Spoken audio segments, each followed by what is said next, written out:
Well, she was a high school wrestler in Ontario. She had also been a multi-sport athlete. She'd been a soccer goalie and other things. So her athleticism was pretty well practiced. And one of our longtime sort of team members of the time, Christine Nordhagen, who was a 6-time world champion for our club, identified her and said, "This one, go get that one, Mitch." And she was 100% right. I came to the University of Calgary on my recruiting trip.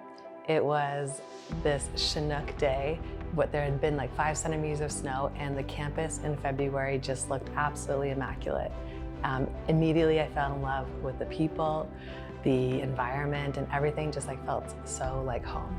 And I just knew I was gonna be a Dino. I remember taking her down, or we'd be wrestling and she'd pull out these weird funky moves that I was like, whoa, where did this come from? And have to adjust to.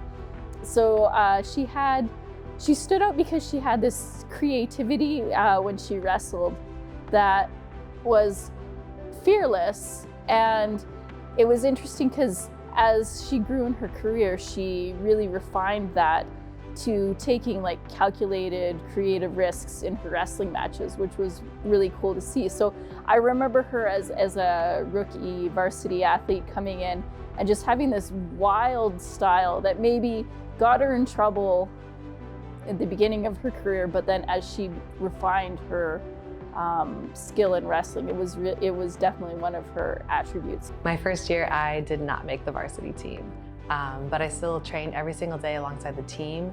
And it was actually the pre-Olympic year as well. And so I got to not only compete and train alongside the varsity team members that were extremely deep, but also what would then be Canada's first ever women's Olympic champion, Carol Wynn. And so just every single day, being in that high performance environment, I really learned the skills of how to push myself, the technical, tactical skills that were required in wrestling. And I got the opportunity ultimately to compete at the Junior World Championships that summer. And so I always think like not making the varsity team, I was pointless for a long time in that training room. I never scored a point in my first year, but I think what defined me is I got taken down a lot, but I got up more than anybody else. Wrestling is an individual sport. When you step out on the mat, you're out there by yourself, but we spend the majority of our time in training in this little tiny dungeon in the basement of the kinesiology building. And at the core of wrestling, you need a friend. And so to go through the process with the women, to compete every single day in the room with them, and then to compete in a competition environment, and ultimately to win 3 Canada West Championships, a university national championship, that is probably the highlight of my university career. Because you go through so much as teammates, as athletes in the sport of freestyle wrestling, and you have so much like inherent respect for the people you do it with. Well, I think that people that have high aspirations are the kind of people you want to be around. Personally, I really like being around Erica because she always aspired to the highest possible level, and she was fearless from the beginning. She didn't really worry about it. She just came in and gave it her all, and win or lose, she was working really hard at getting better every day. She had a work ethic about her that was phenomenal. The other thing that her confidence did, which was a huge attribute for her, was she would see where she wanted to be. When I started wrestling in high school, women's wrestling wasn't even an Olympic sport. So it was not on the radar.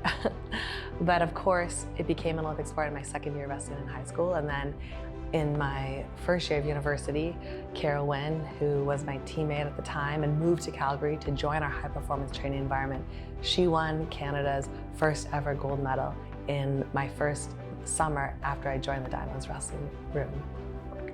And so it was not only on my radar of the ultimate goal was to go to the Olympic Games, but also it was on my radar that it was possible for extraordinarily ordinary women like Carol, maybe like me, to even imagine that that was humanly possible. When I was an athlete and I was competing for Canada and making those world and Olympic teams, at the time we had a very, very strong team here at the University of Calgary. And one of Erica's main competitors was her teammate, Leah Callahan, now Leah Ferguson. And Leah was somebody who helped make people better, including Erica Wiebe. And she actually went to the London Olympics as Leah's training partner. So I think maybe it was that experience, going to an Olympic Games as a training partner, seeing the whole build-up, what goes into making an Olympic team and trying to have a performance at an Olympic Games.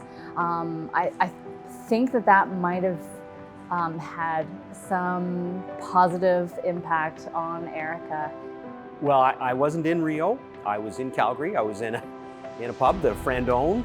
I had a white and red wig on, jumping up and down, watching Erica win an Olympic gold medal and dominate a tough opponent in the final.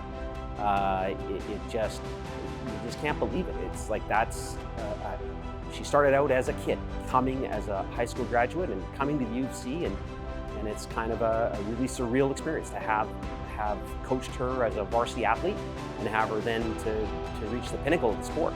Even when I graduated in 2012, nobody would have bet any money on the fact that I would A, compete at the Olympic Games 4 years later, but be in a position to win the Olympic Games 4 years later. But I really truly believe that consistency sets the table for breakthroughs. And I always like to say I won the Olympics like on a random Tuesday 5 years prior to that, because I consistently showed up in that Dinos wrestling room. I consistently had the support and challenge of my teammates to push me beyond where I was comfortable.